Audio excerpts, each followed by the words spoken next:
Welcome to Rotor Talk Live, Season 8, Episode 20, very special guest, Rick Smith, rebroadcast. I recently had major dental surgery, so while I'm recovering for that, you're in for a real treat tonight. You're going to be watching a rebroadcast of my episode shot with Rick Smith in late 2024. Without any further ado, let's roll that clip in its entirety.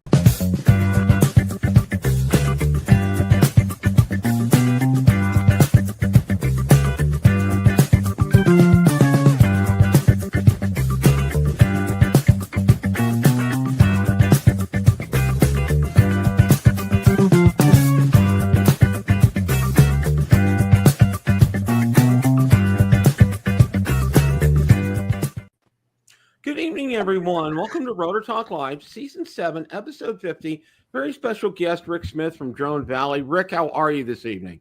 I'm doing great, Bill. I hope you guys are doing the same. Absolutely. And it's been a minute since we've had you on, and it's great that you're here with us. Marcus, how are you this evening?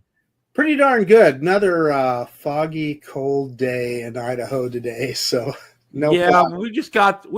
Florida is definitely needs to see a therapist because we're bipolar, because it's going down into the 20s and 30s on Thursday night, and then Saturday it's going up to 80. So there's no rhyme or reason, okay? 80. Did you hear that, Rick? He said 80. Yeah, we take 80 right about now. It's freezing cold up in the east here. We haven't gotten any snow yet, but it's cold and rainy. Wow. So, Rick, how have you been this year, drone-wise? You been doing good? Doing well. Bill, I miss talking to you guys. It's been a while since I've been on the show, and I haven't been down to Florida to fly with you in a while, but I promise I'll be down there soon. We'll get some airtime. But things are good. Just really busy. A lot of new product coming out, a lot of technology we're playing around with. We're working on a couple of new projects that we're going to release right around the first of the year. So a lot of cool stuff going on. I don't know if you were aware or not. I had a couple of interesting things happen to me this year. Mm-hmm. The first was, you probably remember that Amazon had advertised the Mavic 3 Pro for $799. Do you remember that? Yep. Okay. Well, I forced their hand, and after hours on the phone with them, I ended up getting it for $799. Wow. That was a real accomplishment. The other thing was not so much a great thing, but the Air 3S that I had video stutter. So I'm like, okay, we'll just pack it up, send it back, send me another one. Okay. And then the second one had it. And I'm like, what's going on here? Okay. Something's not right. So I end up sending all the log files, both off the controller and the drone, to DJI. Right. And DJI comes back and, well, first of all, they're telling me about horizon tilt. And I didn't even ask them about horizon tilt. Okay. But then what they're telling me, video bit rate.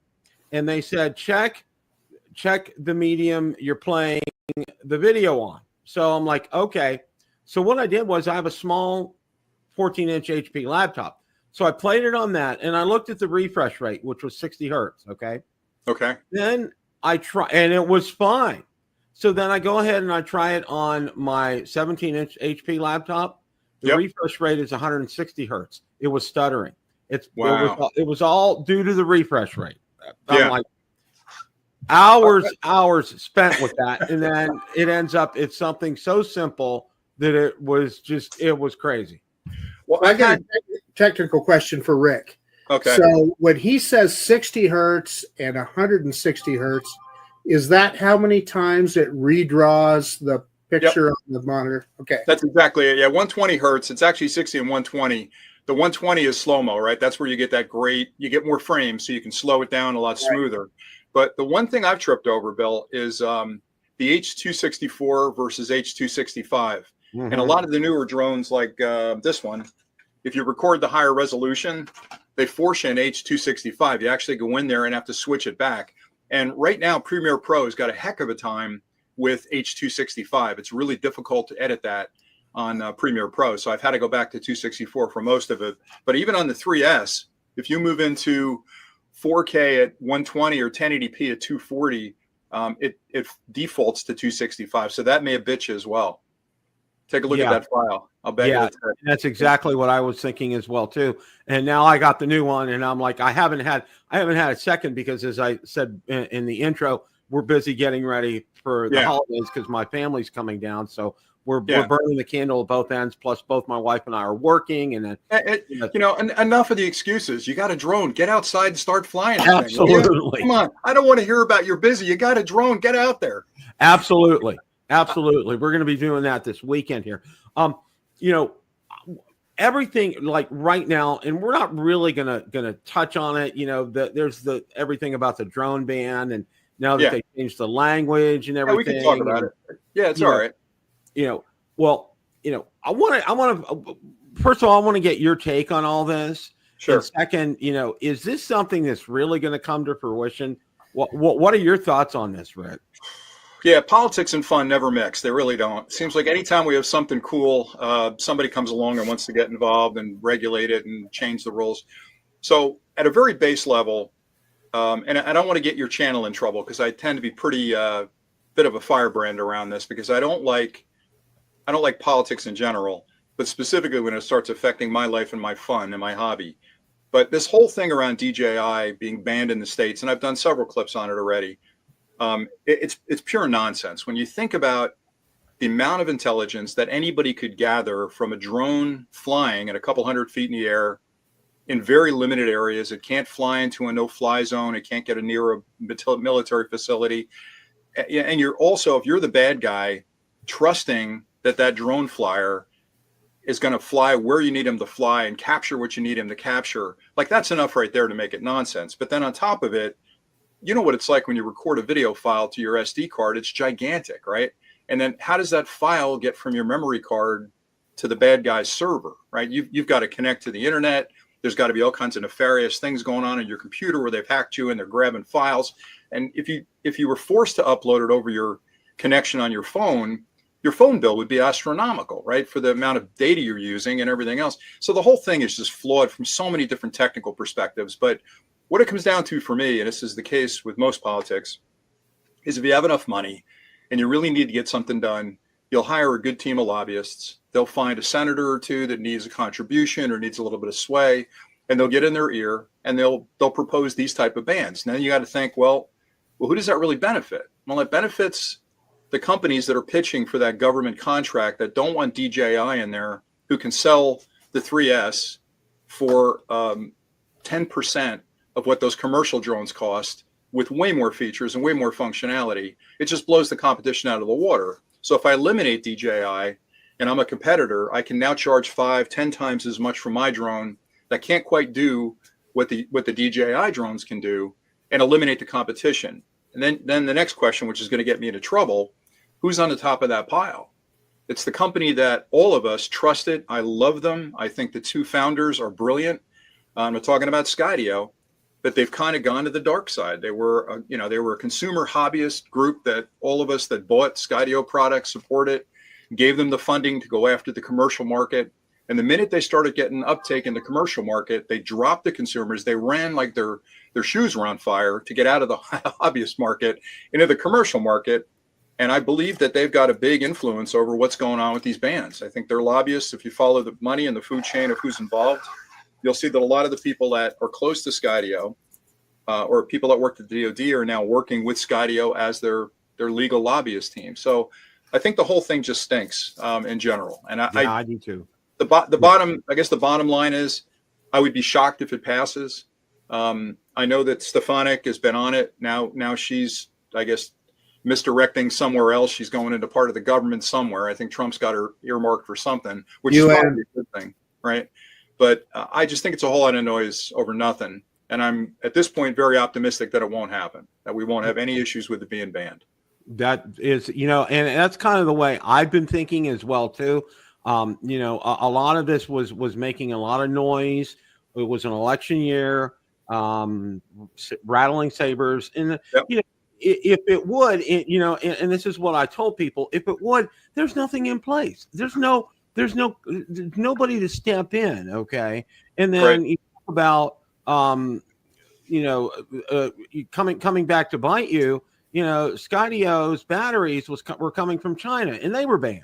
They were having a problem with it. So, what goes around comes around with that kind of stuff. So, and I'll be honest, Bill. I mean, if I'm pounding on those guys and I feel like I need to pound on them just a little bit more, they didn't really do much outside of the drone. Like their drone, for all intents and purposes, that drone was probably 10 years ahead of its time when that first Skydio, the X2 came out.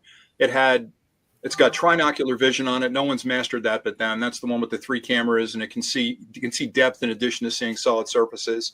They have a neural network inside the unit, which is what you're using for AI. It's running on the Jetson chipset, which 2 years ago was the leading chipset for any kind of AI. So they were brilliant in building the drone. The drone was absolutely brilliant. But then they didn't do anything else. They bought the batteries from somebody else. The controller came from Parrot that they just rebranded. So in the beginning, it was like, all right, I'm going to give them one more drone, because the first drone was gigantic and it was sort of a beta. But that second drone, I felt really had some legs. I still have mine. I still have it in the shop. I haven't flown it in a while.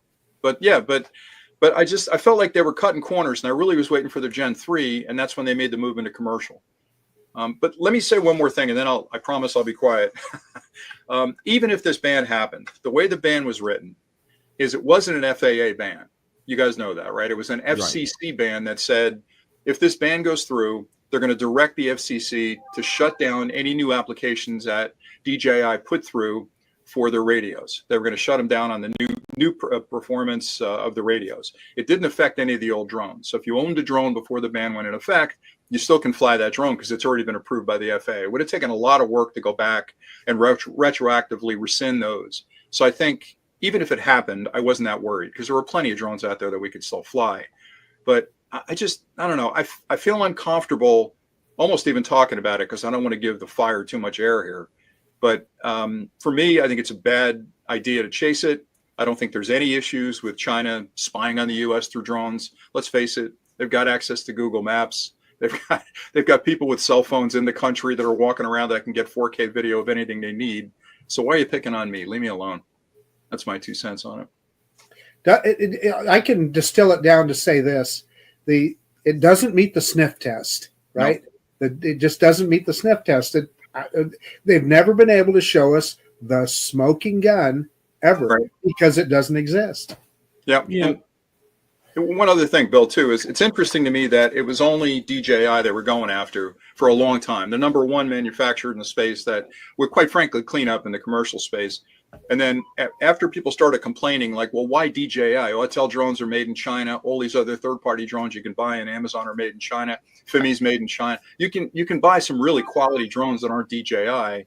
Are those drones not spying for China? Is it just DJI that's spying for China? So then at the last minute, they added Autel, right? So, we forgot. We got to get somebody else in there. But they snuck Autel in, right? So, well, if you want to get better than that, Autel makes every bit of diagnostic equipment in every mechanic shop in the country. That's right. Now you could do some spying, right? You could track every vehicle you can. Absolutely. Yeah. And the same thing with Parrot. That's where Parrot got their start. They were a Bluetooth company, right, for connecting your phone to your car stereo. Yeah. So I don't know. I just think the whole thing's a bunch of nonsense. Yeah, I do too, Rick. And, and one of the things that I kick back right away to everybody, I go, okay, so then, you know what? All of us that have iPhones, we gotta throw them away because it's made in China. So, it's ludicrous. And you really touched upon this so well. And thank you for articulating that very well. I appreciate that. Yeah.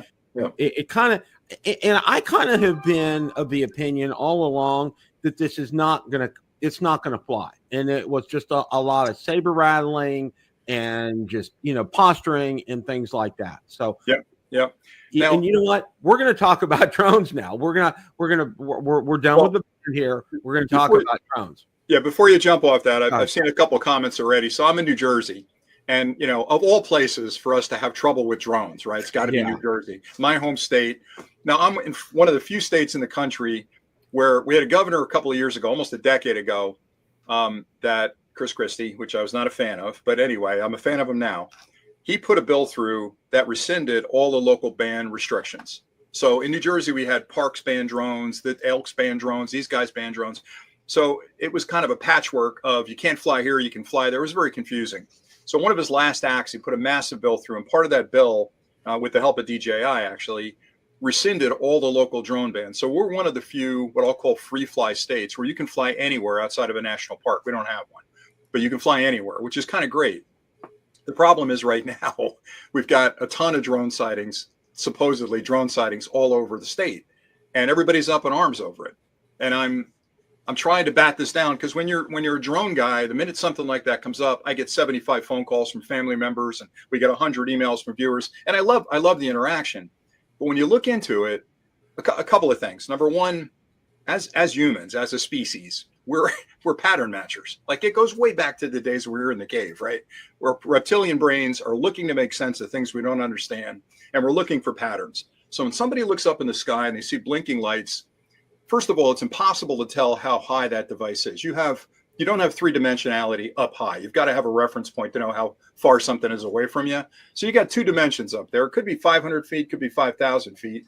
But blinking lights in the sky don't constitute a drone that's eavesdropping on your property. They could care less if it was. And so for me, I think what's happening there is one person sees it. It's like Sasquatch, right? One guy sees it, and all of a sudden 50 people go, "Oh, I heard some crackling in the woods. I bet that was Sasquatch." So you got a lot of this like almost FOMO stuff going on in the state where people are like, I saw something strange on Tuesday night as well, over drinks with their friends. And now we have this brush fire of, we got to look into this, and there's a senator from New Jersey now that's saying, we're not going to stand for the, he's taking a stand because it's Bob. We're not going to stand for this. We're going to get into it. And I'm like, just everybody settle down. I mean, I'm working on a clip right now. I'll have it up in a couple of days. And you're going to like this because I put a drone up in my backyard at 200 feet at night. And I took a video of what's below it. Now, the question I'm going to ask the viewers is, am I wearing pants? Because I'm out in the backyard, and I'm not going to say if I am or I'm not. But from that drone, people are worried about a drone spying on you. So 200 feet up, I got a shot of me in my backyard. And you'll have to tell me if you can see if I'm wearing pants or not. Just to show you how ridiculous the conversation is around people are spying on me with these drones and everything else. And the truth is I'm wearing pants, but don't tell your guys that. But I think that illustrates just how ridiculous that conversation is about worrying about drones, right? Drones are legal to fly anywhere you want. You can fly them over private property. You shouldn't hover. I've said that many times, but in general, I just think we're kind of in an interesting time because people are getting used to drones flying everywhere. One of the things that I think is interesting is that all those drone spottings, they all just happen to have their aeronautical standard running lights on. They just happen to. Yeah, I know. The whole thing is just nutty. But the other thing, too, is most of them were up near, I think, Picatinny Arsenal, some of the military facilities there, right? And, the suspicious guy in me is thinking, all of us have seen what's happened over in Ukraine with Russia, right? Terrible, terrible situation all the way around over there. But there is a part of me that looks at the Ukrainians and think there's a small country, limited arms, limited technological advantage over a big country like Russia. And I don't want to get into the politics of it, but they're a scrappy country. And they realize, what? $1,000 drone with a hand grenade can take out an M1 Abrams tank. That's something we ought to do. Let's build a ton of those FPV drones, get out there and really create some havoc, right? This sort of, interesting defense, if you will. And I think the U.S. looked at that and said, man, we never really thought about small drones like that being a challenge for us militarily. Maybe they're testing something. Maybe they've got a team of FPV builders up there that are putting together these home-built drones, putting them up in the air and flying them around a little bit at night to see, what kind of handling they've got and what kind of testing they're doing. I mean, who knows? I'm speculating totally, but I mean, it could be something like that. And you know what, Rick? If it is the military doing something like that, I don't want to know what they're doing, and I don't need to know what they're doing. None of our business. No. Yes, none of our business. Exactly. They kept me safe. That's all I care about. I'm living large in New Jersey. I'm having a good life. So, yeah, keep it up. Yeah. Right. Rick, I want to assure you it's not me flying all those drones at night. I had my suspicion, man, because you weren't on the call. So I'm like, where is he right now? I hear a drone. Well, have you actually, Rick? I haven't seen anything like that. Have you noticed anything in your area? No, I've seen the videos, and I'm looking at those videos thinking that could be a plane at 5,000 feet. I mean, I live near a military facility down here, McGuire, and it could be a plane coming in for a landing. It could be a drone, and if it's a drone, it's a drone. Who cares? That's the thing. A lot of consumers don't realize that you don't own the airspace over your yard. You don't. You own the yard. In some cases, some states, you don't even own the ground under your yard because the mineral rights can be sold, right? So when a drone flies over your backyard, as long as it's not flying over you and it doesn't hover, what do you care? They're going to be everywhere. Yeah. And the last thing I live close to the beach, so I have not only helicopters, rescue helicopters fly my house all the time. I'm also in the Atlantic City Airport thing, so I have commercial aircraft flying around my house all the time. Right. And if you're really worried about it, just, get an iPhone, get the app, look for an RFID from the drone, right? When it's flying over, it's got to have a beacon. It's broadcasting. All of them do it nowadays. No one's taking the time to look into that. They all just everybody wants to run for the hills because the sky's falling. I just think it's it's a tempest in a teapot in a lot of ways. And all these people are reportedly seeing drones, but nobody ever says what the drones are doing wrong. Right. Outside of flying back and forth. Yeah. Yeah, I agree with you. If it's dropping eggs in my backyard, then all right, maybe I'm not going to be a happy camper. But if it's just flying over, let it fly. What do I care? People say, well, it's flying too close to Air Force bases, but that's people saying that. That's not actually the airport saying that. Yeah, I mean, is that a pilot saying that, or is that just somebody cranky? Just the cranky guy that the election's over, they got nobody to yell at, so they can find something to complain about. Yeah. Well, as you were going through this, Rick, I thought of the old school trick, okay, that a teacher would tell a story to one child and they'd line up 10 in a row and then they would pass it on from child to child. And it was completely different at the end than it was at the beginning, okay? Right. And this is exactly what this reminds me of, okay? Oh, it was as big. It was as big as a refrigerator. Oh, it was, it had 16 propellers on it. Just outlandish, crazy stuff. I mean, people are going to say that kind of stuff. I mean, Bill, let's get a point here in New Jersey. When you turn on your local news at 11 o'clock, it's the very first story. It is, and everybody wants to know. It's like the story du jour. And the challenge for me are two things. One, first of all, I wish it wasn't New Jersey. I just, because that's just another. I got a senator now that's going to, light up the whole thing. But in addition to that, I really think what it comes down to is, and I hate it this time in our country's history, but with this last election, I mean, you couldn't have a polite conversation with anybody if the term politics came up, because everybody had a football team that they were a fan of, and I like the Giants, you like the Jets, whatever. You'd start fighting at dinner over the politics of it. And now that that's done and settled, whether you were happy about it or not happy about it, it's over. So what are we going to argue about now? Now all of a sudden drones are flying over my house. Well, let's get into that. Let's start fighting about that. Let's look into that. It's like everybody just settle down, like just live your life and have a good time. Rick, right? It's not even much of a fight because all of these stories about these drones are anti-drones, and there's nobody defending them. It's right. Yeah, it's all bad. One thing I will pick on DJI for, and actually Autel as well, and I'm a fan of DJI. I think they make some incredibly good technology, and I think they're always, and I always get accused of being a DJI fanboy. I feel like making a hat up that says DJI fanboy because I like them that much. I'm proud of the fact that I stand behind their tech. But one thing I will pick on them for is I don't think they do a great job of promoting the good that drones are doing, right? Like I know they have the website and they talk about all the rescues that have taken places and the lost dogs that were found and the hikers that they put a thermal drone up over the woods and found them. But they need to do a better job of that. They need to get the lobbyists into Congress and start talking about what they're doing to save lives. Because when you're talking about this ban, this federal ban, as much as it's going to affect this hobby drone flyer like me, I think of the first responders and I think of the people that are in the parks department where a hiker gets lost and now 16 guys and women have to risk their lives to wander out into the wilderness in the dark and the cold and everything else with wolves and who knows what's out there. Instead, they just throw a drone up. They can have 5 people flying drones and do the same thing in half the time. You're taking that away from them. So what does that mean? You're putting lives at risk. You really are. It's that serious. So there's more to it than just, being upset. He used to work for DJI. Unfortunately, he's having some real serious health challenges now, Romeo Dersher, and he did a lot of that when he was with DJI. Of course, he won. I think he was employed by NASA, but now he's really fighting for his life. He's over in Europe, and people need to remember him in thoughts and prayers. Yeah. But he was a really strong advocate. Exactly what you're talking about, Rick, is that the good that DJI drones are doing across, not only just in the United States but around the world, and.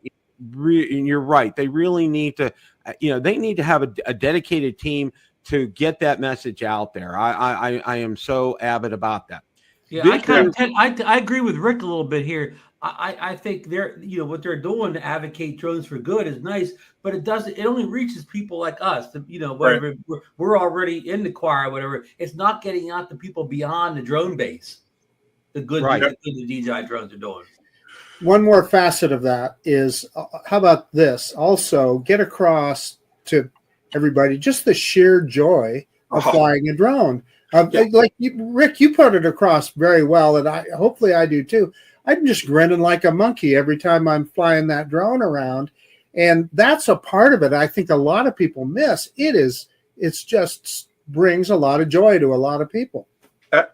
You nailed it. That's exactly where I was going to go next, is that, you know, in my short 60 plus years on the planet, there have been very few things, you know, outside of family and kids and all the stuff you'd expect, that have brought me the joy that flying a drone does. And it's still, after all these years of flying a drone, I'm sure you guys feel the same. When I get free on a Saturday morning and I'm out with a drone and a ton of charged batteries and I've got a beautiful lake in front of me, or I'm down in the Pine Barrens, the minute I put that drone aloft, I still have the butterflies in my stomach when I put it up. I still am excited about what I might discover out there.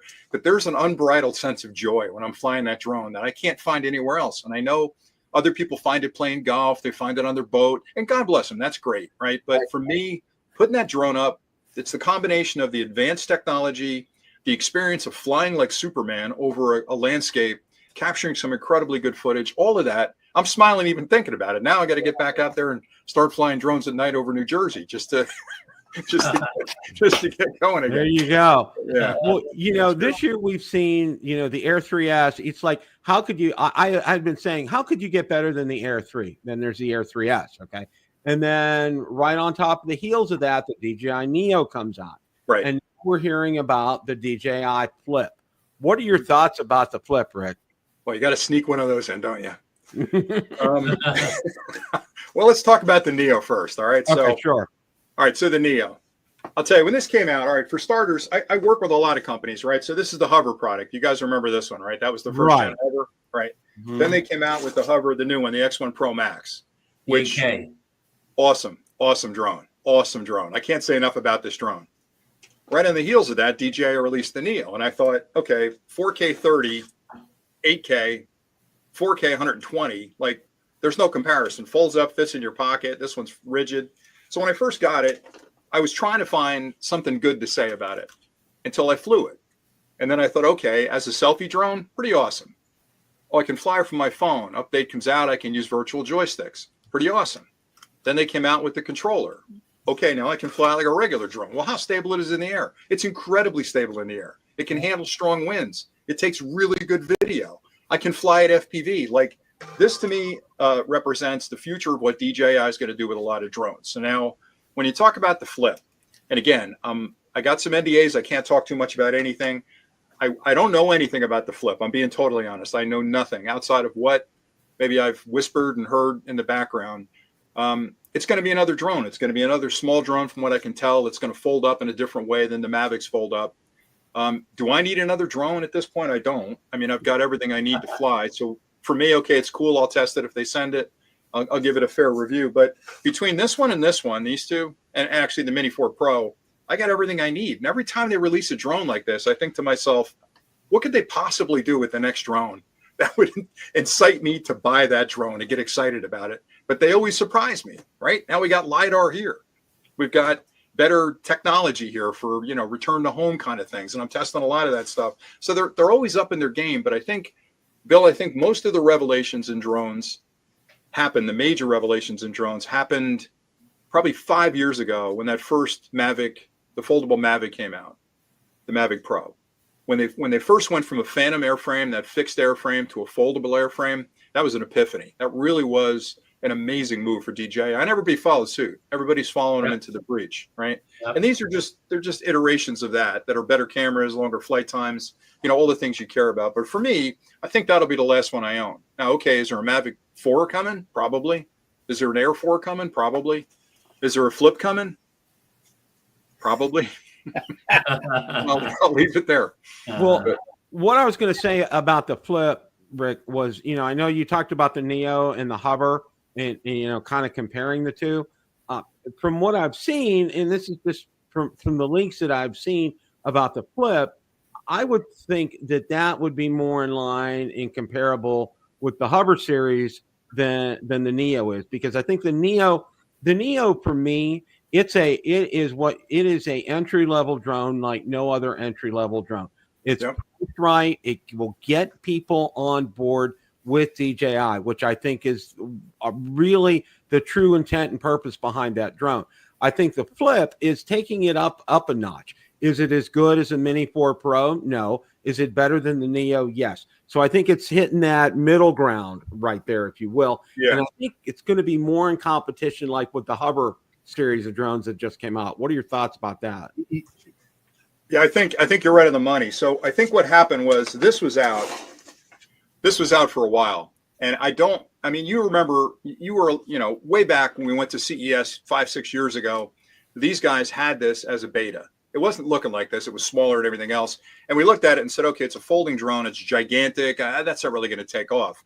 When they came out with this, I think they surprised everybody because this original Hover was a really cool product. I've used this a lot. I'm at a lot of family gatherings. People love using it. The kids like using it, but it folds up, right? And I think this one, and DJI saw that and said, we don't need it to fold. And then this one came out. I think they caught DJI by surprise with this one. I don't think they expected 4K at 120 frames. So DJI already had this in the pipeline and released it. And I think what you've got here is DJI doesn't like to not monopolize a market segment. So this doesn't fold. They need one that folds. And that fits right between these two. So my guess, and again, I'm guessing, is we do see a flip sometime in January, probably, I'm guessing. It's going to fold, obviously, and it's probably going to be a 4K 60. So I think they're going to up the game as far as the camera goes. And I'm sure you'll get all the same features you get with the Neo, where you can fly with the FPV goggles like the N3s, these guys. You can fly it probably with the RC-N3 and the RC-2. So it's going to be similar to what you can do with the Neo. I don't know why you'd need it other than the folding features. So those propellers look weird to me. I don't know. Yeah, that was the point that I was going to make, is if it truly folds 4 ways like we've seen in some of those animations, wow, that is small enough that you literally could put it in the pocket of your jacket and, you're out on a bicycle ride or something like that. That would be the advantage of it to me, is to be able to just throw it in the air. And yeah, that was my big disappointment with this one, is initially when it came in, I thought, man, why didn't they make this thing fold up a little smaller? Yeah. But I'll be honest with you, I've gotten so used to it, taking it with me, and this thing is durable as can be. I can't tell you how many times I've run this into a tree and the wall, and just testing and running it at full speed into something. The thing's durable as can be. It is. Well, of course, here, what kind of, as far as the price point, Rick, what kind of penalty will we pay? I think the biggest feature for a lot of people about the Neo is the $199 starting price point, where the Flip, with all the features we just mentioned, they won't be able to touch that price point, will they? I think this may have been, I hate to say it, but this may have been an entry into a smaller drone like this. I think this technology inside here, again, I still can't get by the fact that both of these drones, you've got everything you need in this piece right here. Like it's a Milky Way bar, right, that they fit all the technology into outside of the battery. But I think this may have been a test unit. In a lot of ways, this is like their first foray into that like sub 150 gram drone. I imagine the Flip will be similar, but price wise, I'm betting the Flip's going to be, and there's even a Flip. I have to keep saying that, is going to be probably in the middle, right? If it's $199 and you got the Mini 4 Pro at, what's that, like $699 now? I don't even know what they're charging for it. I bet it's going to be $3 and change. $3 and change for the Flip. So it'll be an upgrade from what we've got here with the Neo. That's what I'm thinking. Now, Rick, one of the other questions I want to follow up with this, because I get a ton of questions all the time. Yeah, that's good. One of them is, Mini 5 Pro. Are we going to see a Mini 5 Pro? And, and I'm like, well, it's like this year, and I'll backtrack here a little bit. When I started out, probably about maybe 3 or 4 years ago, I decided to get a spreadsheet out and track like release dates of all the drones when they came out, just, and whether it's foldable, whatever. Okay. And you know what I came up with, because my quality assurance testing training tells me to look for patterns and things. Okay. I find no pattern with DJI whatsoever. Okay. They do something one way, they'll completely do a 180 and do it completely different another way. There's no rhyme or reason. That's the only thing that's been consistent with DJI throughout all of this. Okay. But with that being said, all right, everybody's like, the Mini 4 Pro is a fantastic drone, which it is. All right. And everybody's thinking, well, it's November and they've kind of been releasing the mini series in November. I know a couple Novembers are when they released, and, they're due for one right now, and November's passed up and gone. So everybody said, we're overdue for a Mini 5 Pro. And I'm like, hold the phone here. The Neo just came out, then a Flip's going to come out, and then we'll probably see early next year a Mavic 4 come out. So, that begs the question: are we going to see another mini drone from DJI, or is it we going to be going with the Neo and the Flip? Yeah, again, I'm speculating entirely here, but I would almost guarantee you're going to see another Mini, and it's probably going to be the Mini 5, probably springtime, right in time for summer. Again, I don't know what they could add outside of LiDAR. I think the 360 they've got today in their drones, which is optically based, will end up being a LiDAR based, because that gives you so much better protection than the opticals. The opticals are really good, but they're not perfect. That LiDAR on top of the optical, the stereoscopic, gives you a much better picture of what you're running into to avoid it. And, you know, and I've said this before, I've done clips on it. I still can't get past how good the APAS technology is in these drones. The ability of that drone to not only sense solid objects, but to be smart enough to know how big it is and sense holes that it can fit through and preemptively navigate to those holes is another level of crash avoidance that no one else has mastered yet. And the Air 3S takes it to a whole nother level, Rick. Right. Yeah, that LiDAR helps. It helps a lot. And I know it seemed like a small issue, but that LiDAR is impressive tech, and it's hard to, you know, to build that into a drone. So I got a question, Rick, and this is probably kind of a little bit of a sidebar, but it is a technical question. So LiDAR, I always get confused. So on the bottom of the drone, we have a time of flight sensor, right?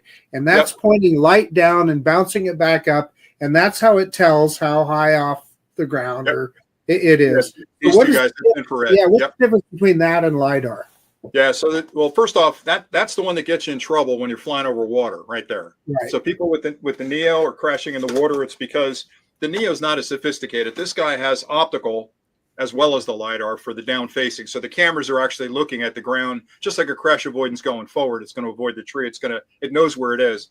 But when you get under about 20 feet, the IR kicks in. So these two time of flight sensors in the bottom kick in, and they're responsible for keeping it stable when it's closer to the ground. But that's a very limited distance. It can only go about 15 meters. LiDAR, it's basically a laser. It's in that band of wavelength that it can actually, whereas the stereoscopic on the front, these two guys, which are just like your eyes, right? You're looking, you can have a certain depth perception with your eyes. The LiDAR can actually determine textures, and it can see in darkness, which is something they can't do. They need a certain reflectivity off those objects to see. So if you're flying at dusk, it's a good test, but don't do it on your Air 3S. If you're trying to do APAS on a bright sunny day, it's phenomenal. If you try to do the same thing at dusk, you're going to hit a tree because it can't see that tree with optics. With LiDAR, it will. So I've got a clip I'm working on showing the difference of, can I use APAS at night or at least in dusk time and avoid that? So LiDAR is much more accurate. And I don't think they're going to eliminate the opticals, but I think they'll probably put LiDAR starting on the sides, maybe on the next generation, as well as the front. And all that takes battery power. That's one gripe that most people had about the 3S. They're like, well, hold on a second, it's a new drone, but it doesn't fly as long. Well, because you're sucking a lot of electrons to run the LiDAR, right? It's all extra stuff. Tell that to Tesla, though. Don't get me started on that guy. You know, one of the things, and I think Marcus will agree with me, and probably Ron too, is, you know, as far as looking at, you know, what drones get views for our channels, all right? You know, I know by far and away for me, anytime I put a mini drone up there, I'm going to get more views, even than an Air 3S or a Mavic 3 Pro. I will get more views on that mini drone. And in fact, Cohito, who makes Specta, they sent me sent me their mini, okay, and they sent me their Air as well too. And you know, it's everything. It has everything but the DJI name on it. Is what I said. I had Jack from Half Chrome Drones on. He agrees with me 100%. He says it has everything but the DJI name on it. It's a parallel channel for DJI. That's all it is. It's Ford builds the car. DJI selling it at their dealerships. They're now selling it through another dealership. That's all. Exactly. And you know, that's why you're. I agree with you 100% about the mini drones. They're not going anywhere because they are so popular with viewers out there. They love these mini drones. I mean, well, Rick, the Neo even gets better views than the Mini. Yeah, I agree. I think the Neo is like the hottest. Anytime I put a clip on Neo right away, people are all over it, and I got a million questions because it's affordable. But back to your original point, Bill, I think DJI, again, in addition to being a brilliant engineering company, and that's hard to do these days, but in addition to being a great engineering company, they're also a really good marketing company. So when you think about the different market segments they compete in, We've got the larger drones like the Airs and the Mavics. I wish they'd bring a Phantom 5 out. I love that Phantom airframe. But anyway, those two are their larger drones. Those are at risk for the ban because they're over the 250 grams, right? Under 250 grams, like the Mini series, the Neo, and whatever that Flip's going to turn out to be, I think is another route to market for them with a completely different consumer. So they've got that. Then if the ban goes into place, they've got Spectra, right? They've got an alternate route to market for their drones under different branding that isn't being banned specifically. Now, will they catch up? Say the ban goes through, will they catch up on the Spectra stuff? Probably, but I'm sure they've already got a plan in place for that. So I don't worry that we're going to have access to drones from DJI, or at least technology from DJI. I might have different badging on it. What I don't get is I don't know why DJI doesn't just set up in the States. I've asked them multiple times, like, you guys need to have a factory in the States. Put a warehouse together in California, ship all the parts in and have a bunch of people to assemble them. Like, that takes all the pressure off. Now they're not necessarily made in China, right? You're still part of a Chinese corporation, but it's at least you're on U.S. soil. That would appease a lot of people. Matter of fact, pick the state where you've got the most cranky senators and Congress people, right? So they get a little bit of pork out of it, and they'll back off on the ban thing. But yeah, that's how the Japanese cars got around tariffs and bans in the early '80s. Honda and Toyota built plants here. Yeah, for sure. Yeah. Well, you know, that's a real good point, Rick. And you know, one of the other things I can tell you, you know, one of the big questions I got about the Mini and the Air, which I both have, and I'm going to be getting some Spectra Air videos out there as well too. One of the things that kind of separates them from DJI is they have no geofencing on them, which is fantastic. All right. And one of the other questions, though, and the number one question I get about that is service after the sale. And they are getting much better at it. I seem to be a conduit for them because I have a group out on Facebook, both the Mini and the Air, and I get a lot of questions. And I have a contact with Cojito, and he gets back to me right away. One of the big problems they had, which was really interesting, the only place you can buy them are out on Amazon. Right. And they have finally had spare batteries out there. But it happened that they switched, evidently, the one of the numbers, ASIN numbers on there. Mm-hmm. If you order a battery for an Air, you got a battery for a Mini. If you order a battery for a Mini, you got a battery for an Air. And they finally got this rectified. And now they've told me December 25th, batteries will be available on Amazon's website, and they'll be plentiful. And they also told me, too, as far as service is concerned, now they don't have any service plans like, Care Refresh like DJI has. But, what I tell people in that instance, you can go one of two routes. One, you can get Asurion when you buy the drone, because anytime you buy anything on Amazon, Asurion is an option and it's always available. The other thing is to go ahead and do like I do. I insure all my drones through State Farm. You can do that with a personal articles policy everywhere, I think, except the state of California. You're allowed to do that. And that's what I do with every drone. I call up my rep with State Farm. We get it added to the policy. Boom. And I pay pennies for this, but it's fantastic coverage with that.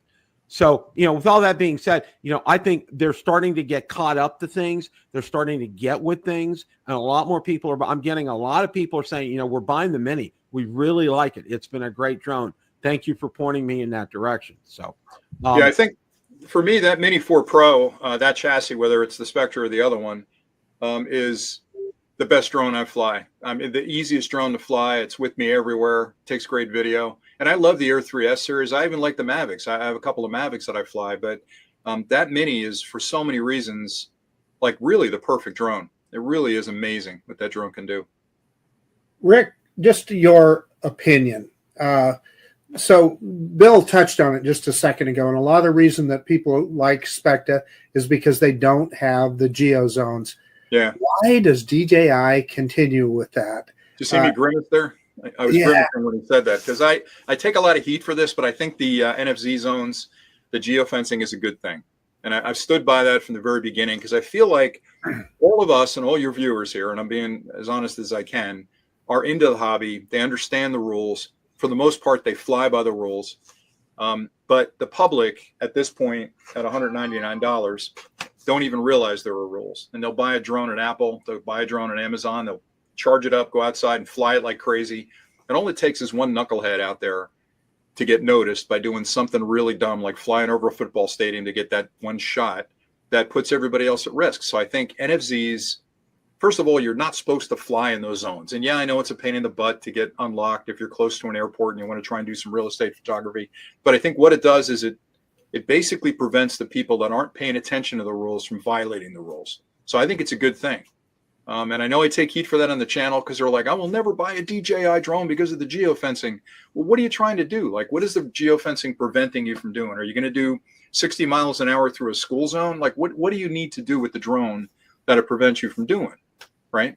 So Rick, I'll give you a little bit. Like you said, real estate photography. I do that sometimes, and I'll look at the geozone map, and I have to do my job is just near the geozone, and I get there, and of course the drone won't unlock the geozone, even though I've got approval from the FFA. And then like when you're on site in the field, it's really hard to get enough internet and do everything on your phone to get unlocked. So DJI just needs an easier unlock procedure in the field on your telephone, not at home with great high-speed internet and your great computer. They need to make it better on the mobile app. I agree. I agree with you. They've got to tune it up. They definitely do. And I think there's pros and cons on both sides of it. And I know a lot of people, whenever I say anything like that, I get a ton of negative comments about, you're being an antsy, stop talking like that. Just let people fly. No, you're beginners. What you're saying is correct. It really would help beginners. Yeah, and I'm going to go a step further. I almost feel like if you've got a 107, you should be able to unlock those geozones permanently. Because if you went through the trouble of getting that certification and becoming a pilot, then you should absolutely be able to do that. You're responsible at that point. But everybody that flies for a hobby hates when I say stuff like that. Those geozones sell a lot of Autel drones to real estate photographers. I wonder. Yeah, it's still. Yeah, I wonder. Yeah. I mean, it's easier just to buy a cheap Autel drone than deal with geozones all the time. Yeah, that could be. That's a good point. I hadn't thought about that.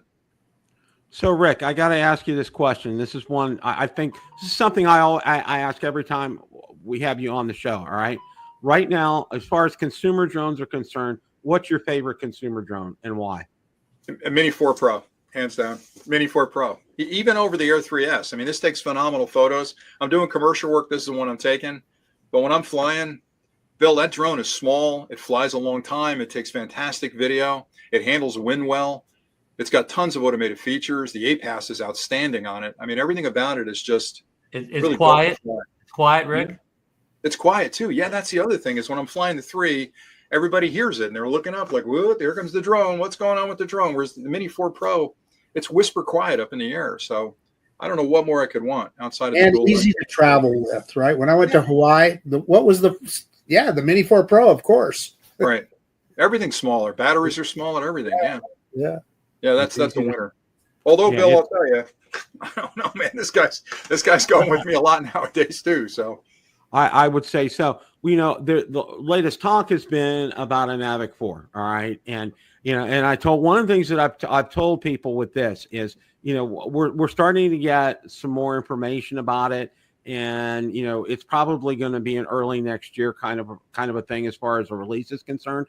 Yep. But as I told people with the Mavic 3, okay, be prepared for sticker shock when it came out, and they did, and and they still we got I know Ron and Marcus and I got this is crazy, this price is insane, and then all three of us almost like a choir preach back, you're paying for technology, you're paying for all these features on the Mavic 3, okay, whatever flavor you got, all right. And it's going to be the same way here. And I'm telling people this, with a Mavic 4 or a Mavic 4 Pro coming out and some of these reported specs that are coming with it, be prepared because there's going to be sticker shock here, okay? It's probably going to hit another level for a consumer drone. And people are going like, it costs what? I'm going to stick with, my Air 3 or the Mavic 3 or something. And they all buy it. But they all will end up buying it anyway. All right. So Bill, I know I don't want to get you off topic, but we were talking about Jasper Ellen's leaks last night, and the leak price seemed to be about the same as the Mavic 3. Wow. Which I'm really surprised because for the reported feature set for this, I expect it to hit another level in terms of a price. What are your thoughts about all this, Rick? I was going to say, let me make a statement, then I'll ask you a question. So okay. I think the next release of the Mavic is going to be the dividing line between professional flyers and hobbyists. I think they're catering to the professional flyers in the Mavic line, and the Air is as big as it's going to get for the hobbyist. And I think there's going to be a price differential to reflect that. That's my opinion. I don't know anything about it, but that's what I think they're trying to do. But then the question I was going to ask you is, what would that product have to make it a drone you had to own? I mean, think about it for a second. Even 8K video, you know how hard that is to edit, and you can't really see it on YouTube or anywhere. You can't display it on a TV for the most part. So yeah, there's better resolution, but it's a pain to edit. It's a gigantic file. You know, what would you need? You got 360 crash avoidance, you got APAS, you got automation built in. You can fly FPV for the most part. Like what would that one have to draw you in to pay the money for that? What feature do you need that you don't have today? That's a fantastic question. I mean, it's like, you know, I talked about, you know, having some kind of dual images, a live map versus a static map, and, you know, all other kind of things. And as far as the telephoto is concerned, that would be enhanced, and that the gimbal would now rotate that much more, giving you a wider field of view with something like that, an increased runtime. You know, those are things that I normally think of with something like this. But we've got LiDAR in the Air 3S. Okay, you know, that is to me, that's as loaded is a drone that I need. All right. I mean, you want me to say it again, Bill? You want me to say it again? You want me to say it again? I say it every time. They're going to give us something with that drone that we never thought of. And as soon as we see it, we're going to go, man, I got to have that. That's what's going to happen. So I'll tease you a little bit with some of this stuff, because I talk to DJI quite regularly, and I don't care. Like I have NDAs with them, but I'll talk from my own perspective about, you know, if I were building that drone, here's what I do. Or if I were building that next Osmo Pocket, here's what I do. And some of the stuff I've suggested turns out in the product. Now, I'm not saying it's me that did it. They're probably thinking of it years before it occurred to me. But things like coupling up the DJI mic with their portable gear without opening a door that makes it less waterproof, right? That was all like, man, if you guys could just take that Osmo Action 2 and add, you know, Bluetooth connectivity to your microphones, you got a home run, and boom, that came out. So with this next generation of drone, the one thing I keep suggesting, and we'll have to see if it happens, is wouldn't it be cool if they eliminated the camera completely and just put a 360 camera on the bottom of the drone that would record everything it could see, one on the bottom and one on the top. So as you're flying, you can determine, you've got all the data, you can determine what you're looking at. You don't need a gimbal, you don't need stabilization at that point. So in editing, I can virtually point the camera at any point of interest that I happen to fly over that day. How cool would that be? Think of the size of those files, though, Rick. They're gigantic. I agree, but you know, they're going to compress them. It'd probably be 265, but there you go. Like, I like the idea. That's cool, right? That would be cool. Just like of course, that would mean you would have to add it. You'd have to add it all your video. It'd be no more just shoot it and post it. Right, but I'm sure DJI would have some kind of, they'd need some kind of editing software, some kind of plug-in for Premiere and all the rest of the programs. But I'm just spitballing. But I think that might be enough to be, you know, hey, that's the first time somebody's done that. That would be cool. You know, our friend Lauren here brought up a real good option, optical zoom. All right, that is something people have been clamoring for a long time. Since the Mavic 2 zoom. Yeah, you got it already. The Mavic 2's got it. Yeah, that's good. Yeah.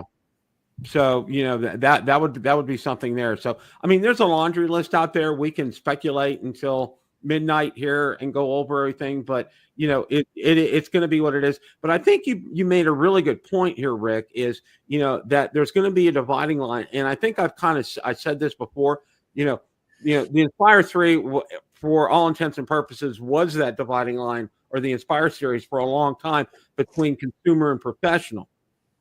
The Mavic series was still consumer, but it had really strong leanings towards being professional. Okay, prosumer. Prosumer, exactly, Marcus. Now, with talking to you, I'm seeing, you know, there's going to be a shift here in terms of what we're looking at for consumers, the dividing line between consumers and professional products. And I think that Mavic 4 is going to fit over there. And I think they're also going to make it, and see, and this is something I think I learned from you a long time ago, that DJI doesn't waste a thing. Okay. Everything they do is for and has a purpose. Okay.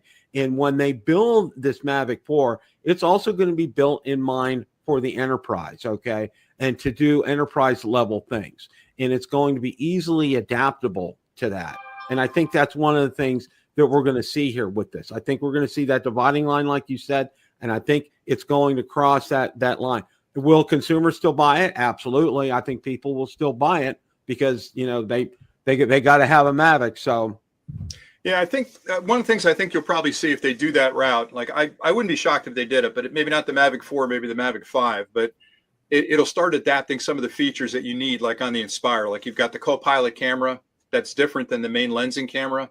So the pilot that's flying the drone has his own view or her view of the world, and the other person that's a cinematographer can focus on the subject, right? So that could be something you'll see, the dual cameras in there that are separate cameras, so that the pilot can fly it and the cinematographer can decide what the shot looks like. Those kind of things I think you'll see morphing into the enterprise level stuff. And I think it's going to happen on the Mavic.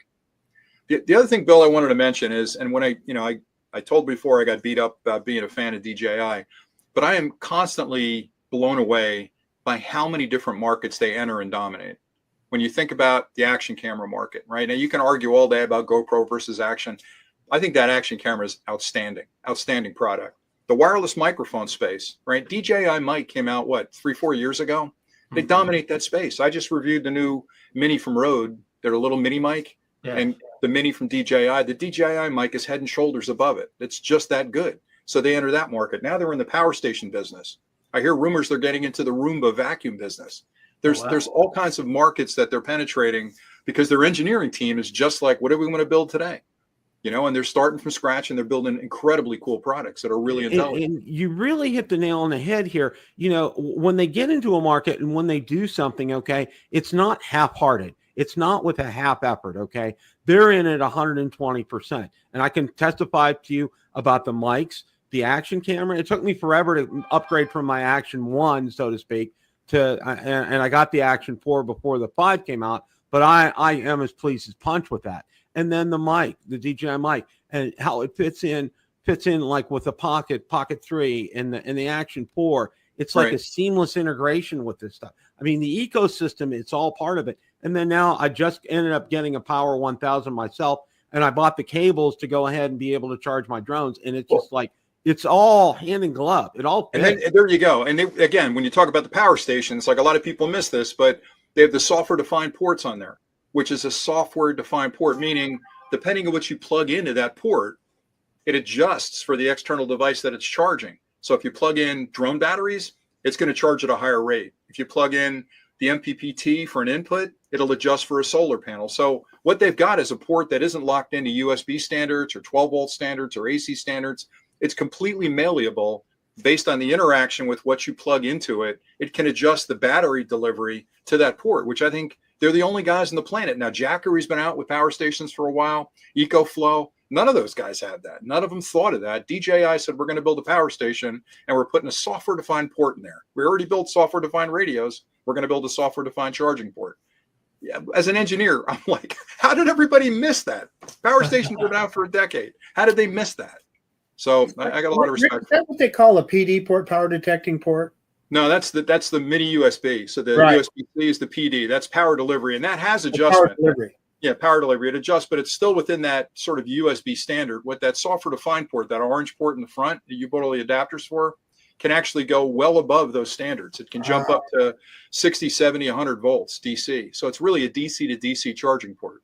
It's pretty cool. One of the other questions that I had for you before we close up shop here is, you know, and we've talked about this before, is I think one of the challenges that faces DJI when they're coming out with a new drone is the battery. And, you know, and I know from having you on before, you know, you can only do so much in a confined space as far as that's concerned. And so in order to get more, you know, milliamp hours out of that battery, that battery has to be bigger.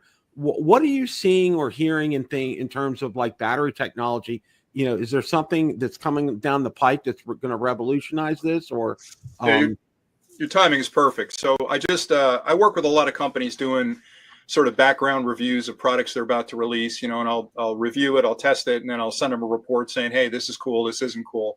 There's a company called Yoshino who makes power stations. And they are the first company to release a power station with a solid state battery. That solid state battery has been a dream of manufacturers forever. Tesla's working on one, but Yoshino's got a solid state battery in their power station, which what it does is it dramatically increases what's called the energy density, which is how many electrons can I pack into a certain weight? Because that's really what limits how big a battery's got to be. Because the more energy density it's got, the smaller it can be with the same amount of power. And that's going to transition into drones. I don't think we'll see it in the next generation, but I wouldn't be surprised 2 years hence or a year and a half hence if we start moving to the solid state batteries in drones, which could conceivably double, triple, or quadruple the energy density of the same battery, which you can imagine what that does for flight times, right? Double, triple, or quadruple. So I think we'll be well over an hour, maybe even over 2 hours in the next couple of years. Wow. If they go to solid state batteries. And they're a lot safer too. They don't have the lipo fire danger and all the rest of it. Oh, but yeah. looking at that company, Yoshino, I'm going to do a series of clips on the channel on that power station. Well, you know, I started because I don't know if you know, I have a ham radio channel as well too. Yep. And we do, one of the big batteries for ham radio enthusiasts are LifePo batteries. Okay. Yep. And I'm amazed at the technology behind that. And I was sent a battery to review and it just blew me away what it can do. Just a simple battery. And how they do it, and how this company Cycle NBAT is the name of the battery, and they just do a fantastic job with that. But one of the things that I found with these ham radio batteries is you have to have a charger that's pretty much specific for that for the voltage and for the amperage for those batteries. Otherwise, you're going to cause damage to those batteries. So you got to be real careful with what chargers you pair up with what batteries is for those kind of batteries. Yeah, I agree. So a couple of things I wanted to mention. I know we're getting short on time. I think you only go an hour, so I don't want to. I've been talking way too much tonight. First off, we're starting the Drone Valley 12 Days of Christmas next week. So if anybody in your channel watches that, we got a ton of cool stuff this year to give away. A lot of DJI stuff, a lot of stuff that flies, a lot of stuff that can record audio. So stay tuned to the channel. We're going to give away a lot of good stuff. And then we're working on two projects that one of them I've been working on for well over a year, and I think I sent you a beta version of it, but I've been chasing this specialized cable that allows you to connect a smart controller like an RC-2 to an external monitor. So you can share the video over that USB-C to HDMI cable. And it's been very elusive. And I think we finally nailed it. So we may be releasing that product very soon. And we also are coming out with another connection that if you've got the N3 goggles, you won't have audio on these. So if you're watching a movie or you want to review something that's got audio, you can't listen to audio on them. We have a cable coming out that adapts the USB-C to a standard 3.5 millimeter headphone jack. So you could use a set of headphones and watch a movie on there. So those are just some of the things we're working on. We're constantly nerding over, things that frustrate us and trying to find an answer. So I have to ask you another question here before we wrap up, and then I'll let Ron and Marcus as well. Your other channel, how's that been doing? Yeah, I kind of did that because I started getting grief on the drone channel about what are you doing talking about power stations and cameras, and I'm like, my adage is, as a nerd, if it runs on electrons, I want to talk about it. I want to understand what makes it tick, and if I think it's cool, maybe you'll think it's cool. But I got so much grief because the channel's called Drone Valley. They're like, why are you reviewing all this other stuff? So I started the Gadget Hero channel just to have a place to park some of the stuff that may be a little out of band. But yeah, I mean, it's doing all right. I'm not promoting it or anything. It's just every now and then I'll get a product, a lot of audio video equipment I get sent, and I want to review it, and I'll do it over there. But it's doing all right. Yeah, it's not my main concern, but it's just a place for me to, and again, I'll take a step back. I don't know why you guys got into YouTube. I probably should have asked you at the top. We could have spent an hour talking about it. I got into it because I would come to the dinner table and I would talk about technology.